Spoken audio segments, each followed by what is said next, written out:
ਆਪਦੇ ਪਿਤਾ ਨਾਲ कोई गल नहीं करता। इस अवस्था में आंदे ने भी एक प्यो पुत सामने बह गए ने, एक संगत बह गए ने, एक घर में बह गए ने, आपसे गल नहीं कर रहे कि राज विच जिन्हों आंदे ने एका संगत एक ग्रह वास्ते मेरी बात ना करते भाई। ये प्यो ना गल करने तो बजाय निज महल विचों निकलिया, सुन मंडल विच आया, उतो आकाश तत्व विच आया, फिर इस तन में प्रवेश हो गया, पाउण नाल संयोग होया, फिर विचारों च खिल खिलन लगा। इत्थे आके दसन लगा मैनूं सुपना आया सी, जिथे पिता ने जगाया, जिथे हमेशा दिन रहिंदा है, उत्थे जाके इत्थे दसन लगा भी मैनूं तां सुपना आया सी, अज आ मिले सुपने विच। ते महाराज आंदे ने साध सरन चरण चित लाया, सुपन की बात सुनी, पेखे सुपना ना मंत्र सतगुर दृढ़ाया। उन्हें आख्या जिहड़ा सुपना दसना उत्थे सुपना तो आ ही नहीं सकता, उत्थे तो हमेशा दिन ही चढ़े रहिंदा है, प्रकाश ही प्रकाश है, उत्थे देहो इत्थे सब रात। तुसी इत्थों दी गल दसी उत्थे जाके आंदे ने जी उथों दी दस रहे हो, क्योंकि तुसी उत्थे जाके जागे आ जिहड़ा तुसी सुपना देख रहे हो, संसार सुपना बाजी बनी, खिन में खिल खिलाए, संजोगी मिलेक से उजोगी उठ जाए।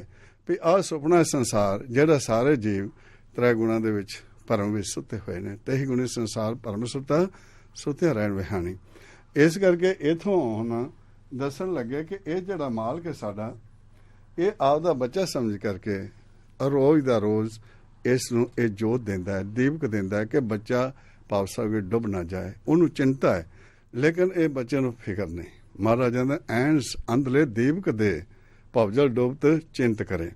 वो रोज़ दा रोज़ जोत देंदा है, इहदा इस्तेमाल करके इधर आ जा, इथों वापस फिर आउणा है।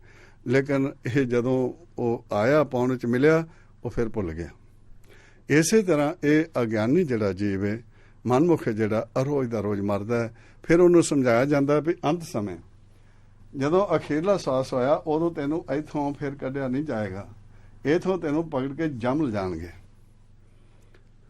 जदों तेरा पाउण नाल संबंध टुट गया, हुण तां तैनूं देने आ जोत रोज़ दा रोज़, इहदा इस्तेमाल नहीं करदा, जानदा होया भी नहीं करदा। जिन्हों दे मन जानत सा बात, जानते है अवगुण कहे, काहे कि कोई शलात हाथ देव कुए परे। जानदा होया भी फिर संगत करदा होया, विचरदा होया भी, ये समझदा होया भी वो जोत दा इस्तेमाल नहीं करदा, सिमरन भगती नहीं करदा। ऐसी अवस्था चाहते ने जदों अखीरले समय तेरा पाउण नाल संबंध टुटा, तो फिर इस घुप हंडेर दे विचों तैनूं जम पकड़ के लैके जाणगे, फिर तैनूं बतौर सजा फैसला करने वास्ते मेरे पास लिआउणगे। इस करके तुसीं जिउंदे मरना सिख लो।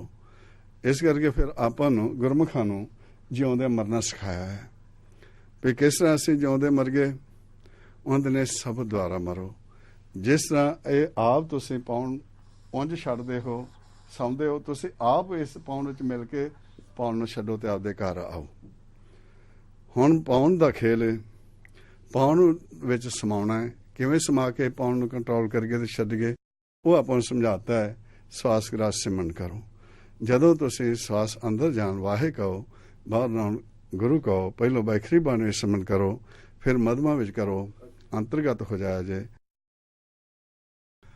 गुरबाणी विच आपां दस्सिया है कि साडे मन नूं अकाल पुरख ने जिहड़ा उसदा बच्चा है मन साडा, उसनूं इस देश दा राजा बनाया। जिहड़ा साडा शरीर है, इस नूं गुरबाणी विच पिंड, किला, शहर ते देश दा नां दिता गया। इस साडे शरीर रूपी देश दा इस मन नूं राजा बना दिता। राजा बना के इस दे रहन वास्ते एक महल बनाता है स्पैशल। इस राजे नूं ज्ञान इंद्रियां सलाहकार दे दित्तियां ने, कर्म इंद्रियां करिंदे देते ने, ते इस देश में प्रवेश होने का दरवाजा साडा मुख बनाता है, जिस नूं महाराज गुरबाणी च दसदे ने, काया कोट गढ़े में राजा, नायब खास पला दरवाजा। इस साडे देश का, साडे शरीर का राजा बना के इस नूं ज्ञान इंद्रियां सलाह कर दे के, कर्म इंद्रियां करिंदे दे के ते मुख दरवाजा बना दिता है। इहदे रहन वास्ते गढ़ किला दसवें द्वार नूं कहता बनाता। हुण इस राजे ने इस महल विच रहिंदे होए, जिस नूं आपां रोज़ पढ़दे हां, निज कर महल पाओ सुख से जे बोर न होएगा फेरा। राजे नूं राज दा अभ्यास कराउण वास्ते किस तरह दा इसने राज करना है, दरगाह दे विच ਇਸ ਨੂੰ ਇੱਕ ਦਰਬਾਰ ਸਜਾ ਕੇ ਦਿੱਤਾ, ਜਿਸ ਦੇ ਵਿੱਚ ਗਿਆਨੀ ਰੱਖ ਕੇ ਦਿੱਤੇ। ਗਿਆਨੀ ਕਿਹੋ ਜਿਹੇ ਰੱਖ ਕੇ ਦਿੱਤੇ ਜਿਹੜਾ ਇਹ ਖੇਲ ਸਾਰਾ ਸਮਝਦੇ ਸੀ, ਜਿਸ ਨੂੰ ਗੁਰਬਾਣੀ ਵਿੱਚ ਫਰਮਾ ਰਹੇ ਨੇ ਗਿਆਨੀ ਕਿਹੋ ਜਿਹਾ ਹੋਣਾ ਚਾਹੀਦਾ। ਉਹਦੇ ਪੌਣ ਪਾਣੀ ਅਗਨੀ ਕਾ ਮੇਲ, ਚੰਚਲ ਚੱਪਲ ਬੁੱਧ ਕਾ ਖੇਲ, 9 ਦਰਵਾਜੇ 10 द्वार ਬੁੱਝ ਰੇ ਗਿਆਨੀ ਇਹ ਵਿਚਾਰ, ਕਹਤਾ ਭਗਤਾ ਸੁਣਤਾ ਸੋਏ ਆ ਵਿਚਾਰੇ ਸੋ ਗਿਆਨੀ ਹੋਏ। ਇਹਦੇ ਦਰਬਾਰ ਵਿੱਚ ਇਹੋ ਜਿਹੇ ਗਿਆਨੀ ਰੱਖ ਕੇ ਦਿੱਤੇ। ਫਿਰ ਇਸੇ ਦਰਬਾਰ ਵਿੱਚ ਇਸ ਨੂੰ ਢਾਡੀ ਰੱਖ ਕੇ ਦਿੱਤੇ। ਢਾਡੀ ਐਸੇ ਜਿਹੜੇ ਕਿ ਨਾਮ ਵਿੱਚ ਸਮਾਏ ਹੋਏ ਸੀ, ਨਿਜ ਪਦ ਉੱਪਰ ਧਿਆਨ ਰੱਖ ਕੇ ਬ੍ਰਹਮ ਦੀ ਉਸਤਤ ਕਰਦੇ, ਬੀਜ ਮੰਤਰ ਉੱਤੇ ਧਿਆਨ ਰੱਖ ਕੇ ਉਹਦੇ ਕੀਰਤਨ ਕਰਦੇ, ਉੱਚੀ ਆਵਾਜ਼ ਵਿੱਚ ਬੈਖਰੀ ਬਾਣੀ ਵਿੱਚ ਉਹ ਉਸਤਤ ਕਰਦੇ ਇਸ ਸੱਚ ਦੀ। ਇਸੇ ਤਰ੍ਹਾਂ ਇਹਦੇ ਦਰਬਾਰ ਦੇ ਵਿੱਚ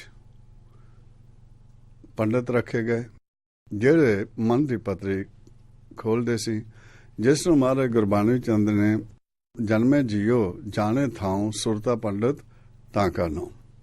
ਇਸ ਦੇ ਰਾਜ ਵਿੱਚ ਬ੍ਰਹਮ ਗਿਆਨੀ ਰੱਖੇ ਗਏ ਜਿਹੜਾ ਦੱਸਦੇ ਸੀ ਬ੍ਰਹਮੋ ਪਸਾਰਾ ਬ੍ਰਹਮ ਪਸਰਿਆ ਸਭ ਬ੍ਰਹਮ ਦ੍ਰਿਸ਼ਟੀ ਆਇਆ, ਬ੍ਰਹਮ ਦਾ ਭੇਦ ਦਿੰਦੇ ਸੀ। ਇਸ ਦੇ ਰਾਜ ਵਿੱਚ ਜਤੀ ਸਤੀ ਰੱਖੇ ਗਏ, ਜਿਵੇਂ ਇੱਕ ਨਾਰੀ ਵਾਲਾ ਮਰਦ ਤੇ ਔਰਤ ਤਨ ਤੇ ਫਿਰ ਇਹਨੂੰ ਜਤੀ ਕਿਹਾ ਗਿਆ।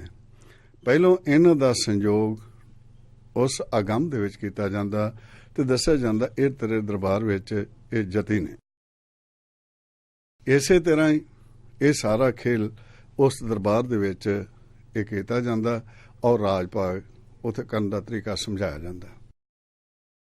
ਇਹ ਜਿਹੜੇ ਸਾਡੇ ਸੂਖਮ ਆਕਾਰ ਨੇ, ਇਸ ਦੇ ਰਾਜ ਵਿੱਚ ਇਹਨਾਂ ਦੀ ਦੇਖਭਾਲ ਕਰਦਾ।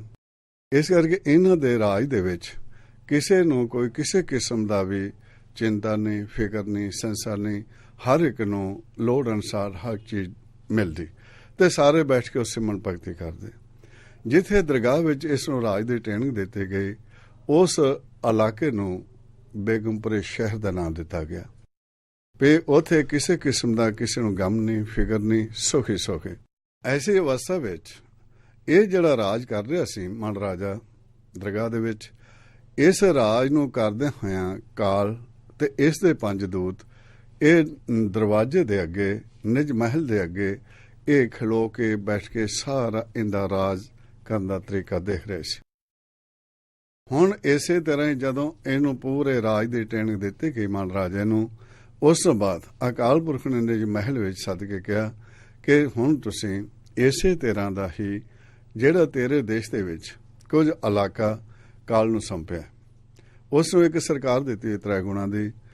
ਉਸ ਇਲਾਕੇ ਦੇ ਵਿੱਚ ਜੋ ਜਾਣਾ ਹੈ, ਰਾਜ ਕਰਨਾ ਹੈ, ਉਹ ਕਾਲ ਤੇ ਉਸ ਦੇ ਸਰਦਾਰ ਤੇਰੀ ਛਤਰਛਾਇਆ ਹੇਠ ਕੰਮ ਕਰਨਗੇ।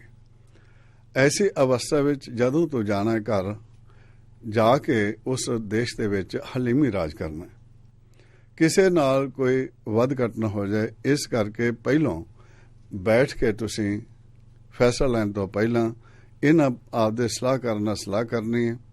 ਉਸ ਤੋਂ ਬਾਅਦ ਸਲਾਹ ਕਰਕੇ ਜਕਦਮ ਫੈਸਲਾ ਲੈਣਾ, ਸਭ ਦਾ ਅਭਿਆਸ ਕਰਨਾ ਹੈ, ਸਹਿਜ ਵਿੱਚ ਜਾਣਾ ਹੈ। ਉਸ ਤੋਂ ਬਾਅਦ ਗੁਣਾਂ ਦੇ ਆਧਾਰ ਤੇ ਫੈਸਲਾ ਕਰਨਾ। ਇਸ ਤਰੀਕੇ ਨਾਲ ਹਲੀਮੀ ਰਾਜ ਕਰਨਾ ਉੱਥੇ। ਤੇ ਇਸ ਨੂੰ ਗੁਰਬਾਣੀ ਵਿੱਚ ਇਸ ਕਾਂ ਦੇ ਉੱਪਰ, ਇਸ ਪਿੰਡ ਉੱਪਰ ਜਿਹੜਾ ਰਾਜ ਕਰਨਾ ਸਮਝਾਉਣ ਲੱਗੇ। ਉਹਦੇ ਕਾਇਆ ਨਗਰੀ ਇਹ ਮਨ ਰਾਜਾ, 5 ਵਸੇ ਵਿਚਾਰੇ, ਸ਼ਬਦ ਰਵੇ ਆਸਣ ਕਾ ਰਾਜਾ, ਅਦਲ ਕਰੇ ਗੁਣਕਾਰੀ। ਇਸ ਨੂੰ ਇਹ ਹਲੀਮੀ ਰਾਜ ਕਾਲ ਦੇ ਦੇਸ਼ ਕਰਨ ਦਾ ਤਰੀਕਾ ਸਮਝਾਇਆ ਗਿਆ ਤੇ ਨਾਲ ਸਮਝਾਉਣ ਲੱਗੇ ਉਹਦਾ ਰਾਜ ਤਮ ਸਤ ਕਾਲ ਤੇਰੀ ਛਾਇਆ, ਇਹ ਤੇਰੀ ਛਤਰ ਛਾਇਆ ਸਾਰੇ ਕੰਮ ਕਰਨਗੇ, ਇਹ ਸਰਕਾਰ ਵੀ ਤੇਰੇ ਮਤਹਿਤ ਕੰਮ ਕਰੇਗੀ। ਐਸੀ ਅਵਸਥਾ ਦੇ ਵਿੱਚ ਫਿਰ ਇਸ ਨੂੰ ਆਖਣ ਲੱਗੇ ਜਾਓ ਰਾਜ ਕਰੋ। ਰਾਜ ਕਰਨ ਦੇ ਵਿੱਚ ਜੇ ਕੋਈ ਮੇਰੀ ਸਲਾਹ ਦੀ ਲੋੜ ਪਏ ਤਾਂ ਮੈਂ ਨਿਜ ਮਹਿਲ ਵਿੱਚ ਬੈਠਾ, ਮੇਰੇ ਨਾਲ ਆ ਕੇ ਸਲਾਹ ਮਸ਼ਵਰਾ ਕਰ ਲੈਣਾ। ਜਿਉਂ ਹੀ ਇਹ ਮਨ ਰਾਜਾ ਨਿਜ ਮਹਿਲ ਦੇ ਵਿੱਚੋਂ ਇਸ ਕਾਲ ਦੇ ਦੇਸ਼ ਵਿੱਚ ਪ੍ਰਵੇਸ਼ ਹੋਇਆ, ਕਾਲ ਨੇ ਸੁਣਿਆ ਕਿ ਰਾਜਾ ਆ ਰਿਹਾ ਹੈ। ਜੋ ਕਾਲ ਨੂੰ ਇਸ ਇਲਾਕੇ ਦੇ ਵਿੱਚ ਸਹੂਲਤਾਂ ਦਿੱਤੀਆਂ ਸੀ, ਉਹਨਾਂ ਵਿੱਚੋਂ ਜੋ ਇਹ ਕਾਲ ਮਨ ਰਾਜੇ ਨੂੰ ਭੇਟਾ ਦੇ ਰੂਪ ਦੇ ਸਕਦਾ ਹੀ ਲੈ ਕੇ ਨਿਜ ਮਹਿਲ ਦੇ ਦਰਵਾਜ਼ੇ ਅੱਗੇ ਖੜਾ ਹੋ ਗਿਆ। ਇਸੇ ਤਰ੍ਹਾਂ ਹੀ ਜਦੋਂ ਮਨ ਰਾਜਾ ਬਾਹਰ ਨਿਕਲਿਆ ਮਹਿਲ ਦੇ ਵਿੱਚੋਂ, ਇਸ ਕਾਲ ਨੇ ਉਸਨੂੰ ਭੇਟਾ ਪੇਸ਼ ਕੀਤੀ ਤੇ ਸੇਵਕ